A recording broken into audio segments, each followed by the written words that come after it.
হাজির হব কিংবা আদৌ হব কিনা।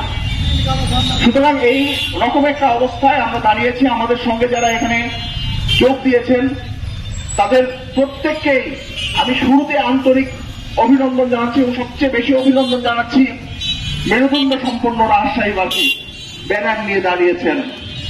রাজশাহীবাসীর মেরুদণ্ড জরুরি দরকার, শুধু রাজশাহীবাসী না, সবার মেরুদণ্ড দরকার। আমরা অবশ্যই প্রতিবাদ করব, প্রতিবাদ করতে জানি। আমরা যেমন ভালো কাজের প্রশংসা করতে পারি, আমরা মন্দ কাজের প্রতিবাদও করতে পারি, নিন্দাও করতে পারি। এই অবস্থায় আমি যারা বক্তব্য রাখবেন খুবই সংক্ষিপ্ত করতে চাই। আমি আমরা এই মানে এখানে যারা আসছেন এই মানববন্ধনটা যেহেতু পুরো এবং একেবারে খুবই সুনির্দিষ্টভাবে এই দুটো দাবির ব্যাপারে কথা বলে আমরা আমাদের বক্তব্য শেষ করবো এবং আমরা দাবি জানাবো এই মামলা দ্রুত প্রত্যাহার হোক, দ্রুত প্রত্যাহার হোক, দ্রুত প্রত্যাহার হোক।